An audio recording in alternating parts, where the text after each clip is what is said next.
C'était donc un extrait de la 4e ballade de Chopin en fa mineur. Interprété par Артур en scène. Attends, là tu m'as coupé. Donc, это был фрагмент из 4-й баллады Шопена. 4-й баллада Шопена. Voilà, qui est donc sur ce disque Chopin du Tilleul, qui sort dans les semaines à venir. Который вот должен выйти в ближайшее время. Il y aura un concert à Paris? À Paris, il y en aura, mais pas cette saison. Ils sont déjà tous passés, malheureusement. Le prochain concert en France, c'est le 29 avril à Blois. D'accord. C'est pas très loin d'ailleurs. Et sur Paris, ça va être quand?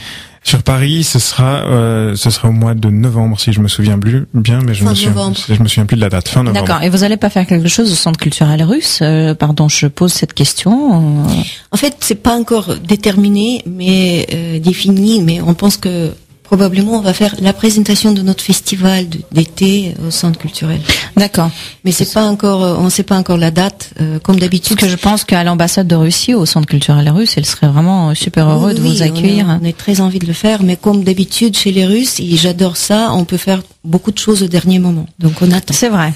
Comme moi, par exemple, maintenant, actuellement, avec le projet à Cannes. Et le festival est du 26 au 31 juillet, c'est ça? C'est cette année, hein? Bon, alors on parle du festival un petit peu, comme ça on est bien dedans, dans le thème. Мы спросили Людмилу и Артура, когда следующие концерты. 29 апреля будет концерт в Блуа, и в ноябре будет концерт в Париже. Но, возможно, будет презентация фестиваля, который организовывает Людмила и Артур летом, в июле месяце, и она, возможно, будет в Русском культурном центре. Так можно немножко о фестивале, да? Фестиваль, он проходит не в Париже, он проходит в замках на Луаре. И это уже 4-е издание, если можно так сказать, 4-й выпуск фестиваля. Значит, он абсолютно франко-русский. Естественно, мы оба артистические директора, такой орел двуглавый. Вот, и поэтому мы не ругаемся, надо сказать, когда создаем программу. Пока, во всяком случае, еще этого не произошло. И наоборот... Вау. Расскажите потом секреты. Если узнаю. Во всяком случае, очень удобно нам и нравится вместе работать, потому что я думаю, что наши идеи друг друга дополняют, и это очень важно. Tu es d'accord? Absolument. Bah, tu peux parler de ça en français alors dans ce cas de figure, comme ça va être plus du festival. Ouais. Ludmila disait que le festival se déroule dans les châteaux de la Loire fin juillet du 26 au 30. Que nous en sommes les directeurs artistiques. Donc, tous les deux. Ludmila a employé l'image d'un aigle à 2 têtes, c'est un peu vrai. Mais et que vous fâchez pas. Oui, justement, contrairement au dessin habituel où les 2 aigles regardent dans des directions différentes, on regarde plutôt dans la même direction, on se complète parfaitement. Ce sont plutôt des colombes. Bon, je dirais pas jusque là quand même. Il y a quelques plumes qui volent, mais c'est vrai que la voix on ne hausse jamais le ton. D'accord. Et c'est un festival franco-russe. C'est un festival franco-russe, enfin tout à fait international. Il faut dire qu'il y a des musiciens qui viennent du monde entier, des pays d'Europe, d'Amérique ou d'Asie. Mais c'est vrai qu'il y a une forte consonance franco-russe. D'accord. Et comment on fait pour réserver les places au festival? Voilà. Donc parce que là on est. Eh bien, il faut aller simplement sur le site internet www.laclédesportes-festival.com. Et là, vous trouverez toutes les informations, le programme, et vous pourrez acheter les billets en ligne. Je crois que le site est justement en train d'être renouvelé cette semaine pour être prêt pour montrer la nouvelle programmation. Ce qui serait laclédesportes.com. Ce qui serait parfait, Arthur, c'est que tu me postes en fait sur la page Dobry Chas une petite info avec le lien, etc. Est-ce que c'est possible? Bien sûr. Voilà, avec un petit lien sur le festival, comme ça va être très bien pour nos auditeurs. Ils pourront réserver les places. Est-ce qu'on peut aussi trouver l'adresse de ton école, Ludmila Berlinskaya? C'est très facile parce que l'école, c'est l'école normale de l'Alfred Cortot. C'est la salle Cortot. Oui, magnifique. Tout simplement avec la salle Cortot. C'est une école magnifique. C'est une conservatoire. C'est l'école de musique, oui. Avec le niveau absolument excellent, justement, avec le piano les pianistes internationaux quand même. Donc la classe de piano est très très fort dans cette école. Très bonne acoustique. Hein. Je parle de l'école, mais la salle Cortot, c'est vrai que c'est une des meilleures salles de Paris. Moi j'adore. On adore d'ailleurs jouer dans cette salle. Et notre premier concert, d'ailleurs la présentation de notre premier disque, ça s'est passé justement à salle Cortot. D'accord. Donc je dis en russe, tant que j'ai pas oublié tout ce que on s'est dit. Значит, я попросила Артура поделиться информацией о фестивале, который проходит в июле месяце. Дорогие радиослушатели, вы сможете зайти просто на страничку Фейсбука и найти ссылочку и зарезервировать места, если вы являетесь поклонниками хорошей музыки, настоящей музыки с большой буквы, и познакомиться с программой фестиваля и, соответственно, купить онлайн билеты. А Вероника поинтересовалась, где преподает Людмила, и можно ли попасть в эту школу. И точно так же мы договорились, что мы поделимся информацией с вами. Людмила, ее школа — это École Normale Cortot, зала Cortot. Очень хорошая школа, консерватория, в которой, я так понимаю, очень талантливые дети. И как проходят конкурсы, то есть если, например, кто-то хочет записать своего ребенка в эту школу, то... Это частная школа. Это частная. Но это возможно? То есть, да, конечно, это возможно, но не надо думать, что если это частная школа, то всех принимают, несмотря на то, что за это нужно платить. Там сейчас действительно замечательный уровень, и поэтому нужно обязательно сыграть конкурс, приемные, так сказать, экзамены, и милости просим. Donc en fait c'est une école privée, mais c'est une école qui a un niveau très très élevé. Il y a des examens d'entrée, donc il faut juste se renseigner sur des examens d'entrée et passer les concours pour être éventuellement admis à l'école. Voilà, le niveau de l'école est très élevé, très professionnel. Voilà, exactement. Qui avait d'ailleurs rencontré le petit-fils de Rachmaninov, qui s'appelle Rochman.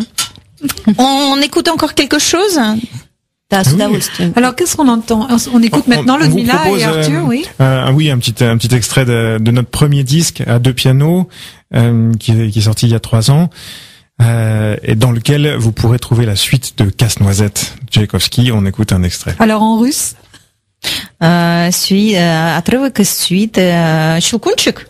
Да, это наш первый диск, который вышел, и как раз мы и представляли его в зале Корто, о котором мы говорили, и мы можем послушать знаменитый танец Федора «Дрожи».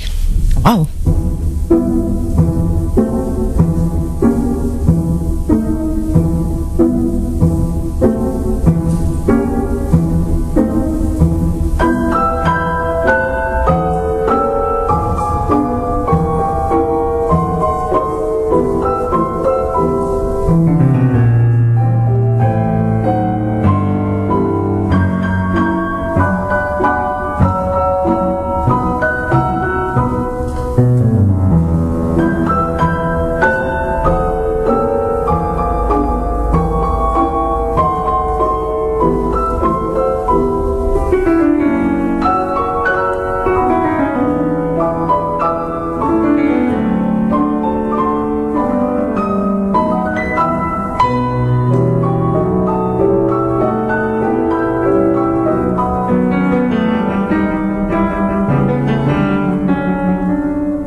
venons d'écouter, Arthur, une œuvre de vous deux. Oui, Casse-Noisette, la fameuse danse de la fée dragée de Tchaïkovski. Très connue. Alors, quelques événements, chers auditeurs, qui vont peut-être vous intéresser. Bien déjà, pour les auditeurs du Val d'Oise, il y a une conférence-concert qui s'appelle Les Avant-Gardes Russes, en peinture, en sculpture et en musique, avec une conférence de Jean-Claude Menoux. C'est le dimanche 13 mars à 16h à l'auditorium des Rives d'Anguin, qui est juste entre les deux hôtels, en face du lac. Et puis surtout, il y a un l'événement qui est le 8 mars, qui est la journée de la femme, qui est très importante en Russie, et est un événement extraordinaire parce qu'aussi il va soutenir et sauver peut-être une église orthodoxe à Cannes, boulevard Alexandre III. Comment tu vas t'y prendre, Anastasia, ce jour-là, pour ce magnifique événement que tu organises? Ça, c'est une question piège. Comment je vais m'y prendre? Je vais m'y prendre en sorte pour essayer de faire en sorte que tout le monde passe un moment féerique. Déjà, donc c'est vrai qu'il s'agit du 4e édition du Bal des Tsars et des Tsarines, qui a lieu pendant 3 ans au Cercle Interallié à Paris, et cette année donc ça va se dérouler à Cannes, à l'hôtel intercontinental Carlton, qui a été fondé par le petit-fils du tsar Nicolas Ier. C'est pas un hasard, on a choisi Cannes pour cet événement, pour ce bal caritatif, parce qu'il a été fondé par un des descendants de la famille des tsars, et parce que ce même descendant de la famille des tsars, qui s'est sauvé à Cannes aussi, dirigé par une histoire d'amour, donc parce qu'il était amoureux de la petite fille de Pouchkine, et il n'a pas eu l'autorisation de se marier avec en Russie, donc il est parti à Cannes et il s'est marié avec elle à Cannes, et donc il a construit le Carlton. Il a aussi participé à la construction de cette magnifique église de Saint-Michel-Archange à Cannes, qui est dans un état assez catastrophique. On ne dirait pas comme ça à la voir, elle est magnifique. Voilà, il y a la coupole qui est tombée, donc elle a besoin de restauration urgente, et donc on a décidé déjà d'essayer de collecter les fonds pour faire une expertise architecturale d'un montant de travaux à réaliser, pour après solliciter les mécènes et les différentes structures pour démarrer les travaux de restauration, parce que là les messes sont célébrées à côté de l'église. Donc le 8 mars cette année passe dans la période de Maslenitsa, donc c'est pour ça que c'est pas un hasard non plus. Donc la chandeleur russe. Donc la semaine Maslenitsa sur la Croisette se déroulera du 7 au 14 mars. Donc il y a plusieurs événements qui sont prévus dans cette semaine. Entre autres, le 13, il y aura une messe et les fameux blinis à l'église orthodoxe.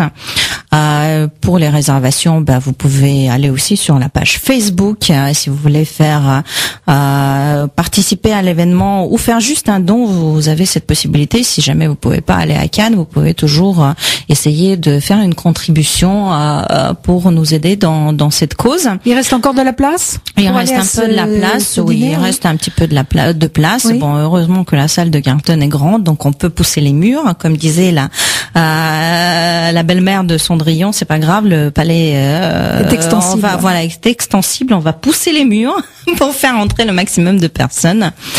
Donc c'est un très bel événement. Il y a un créateur de Monaco, donc Legends, qui va faire un défilé. Il y a la finale de Miss Tsarine, donc qui va se dérouler pendant l'événement. Il y a des artistes, donc il y a un dîner de gala. Donc voilà, mettez vos robes de soirée et on va valser. Oui, parce que c'est le bal des tsars et des tsarines. C'est le bal des tsars et des tsарин. И для наших русских радиослушателей, то есть мы напоминаем вам, что 8 марта пройдет благотворительный бал в Каннах в отеле Карлтон на Круазете. Это бал, основной целью которого является привлечь внимание и собрать средства для проведения архитектурной экспертизы, необходимой для начала работ по реконструкции храма Архангела Михаила, святого Архангела Михаила в Каннах, который сейчас находится в очень тяжелом положении, поскольку упал купол, и храм требует срочной реконструкции, срочных работ. Он закрыт, и служба проходит в палатке около храма. Вы можете получить всю информацию на странице Фейсбука. Бал станет основным мероприятием недели Масленица на Круазет. Вот мероприятие намечено с 7 по 14 марта, и 13 марта будет служба и блины в храме для того, чтобы вы все смогли посмотреть и понять, что там на самом деле происходит. Если вы хотите принять участие, добро пожаловать. Будет очень красивое мероприятие с участием потрясающего модельера из Монако, с финалом конкурса «Мисс Царевна», с гостями именитыми из России, Франции, гала-ужин. Вот. Ну, а если вы по каким-то причинам не можете приехать в Канны, то это вам не мешает нас все равно поддержать, вот, и отправить нам какой-то свой взнос поддержки для того, чтобы мы могли справиться с этой непростой задачей, но, как говорят, Бог нам в помощи. Вот все это происходит с Божьей помощью, и, слава Богу, нас окружают очень хорошие люди, партнеры, и это очень приятно. Voilà. Eh bien, chers auditeurs, j'espère que vous avez apprécié cette belle histoire d'amour entre Ludmila et Arthur, cette belle entente entre une Russe et un Français, juste comme notre émission. Mais on va le faire revenir. Et puis j'espère que vous allez revenir aussi. On était ravis de vous entendre. Parce qu'en plus là, aujourd'hui, ils n'ont pas le temps d'aller boire une coupe de champagne, donc là. Donc on est obligé de revenir. Donc vous êtes obligé de revenir. C'est bon signe. Parfois, on dit aux musiciens que bon, vous pouvez emmener vos instruments et jouer quelque chose en live, mais là, dans ce cas précis, c'est impossible. Donc on va être obligé de laisser le piano à l'entrée. Voilà, donc on va être obligés tous de venir vous voir en concert, et on espère que ça va se passer très très prochainement, parce que moi, j'ai eu la chance d'assister au concert qui a été organisé par la maison de disques Mélodia, avec Ludmila et Arthur, et c'était juste magnifique. Merci beaucoup. Merci beaucoup. Donc, on rappelle donc les deux sites, les sites de votre école, Ludmila Berlinskaya. Это école normale de musique Alfred Cortot, c'est très facile. Да, по-русски, пожалуйста. Высшая школа музыки Альфреда Корто. Oui, et vous, Arthur Ansel? Il y a deux sites, le site du festival, donc la clé des portes-festival.com, et puis le site de notre duo berlinskaya-ansel.com. Voilà, tout ça on va publier de toute façon sur la page Facebook, on va annoncer à nos auditeurs, et on va espérer que on vous accueillera chez Dobry Čas dès que vous pourriez trouver un moment entre vos concerts, parce que vous passez plus de temps en Russie qu'en France, si j'ai bien compris. Pas plus de temps, mais c'est vrai qu'on y joue beaucoup. Et puis aussi dans les autres pays du monde, il n'y a pas. Oui. Donc on va vous le retrouver sur votre site. Dobry Čas. Bonne soirée. Eh bien, oui, chers auditeurs, eh bien, nous sommes obligés de nous quitter. J'espère que vous avez apprécié encore une fois cette émission qui a lieu tous les mercredis de 19h à 20h, Dobry Čas. N'hésitez pas à réagir sur la page Facebook de Dobry Čas ou sur le site IDFM dite de Radio Anguin, enfin Radio IDFM Radio Anguin, la radio de l'Île-de-France, www.idfm98.fr. Et puis je vous dis à mercredi prochain. Anastasia, au revoir. Au revoir Véronique. Au revoir Ludmila. Au revoir. Au revoir Arthur. Au revoir Véronique. Merci Paul.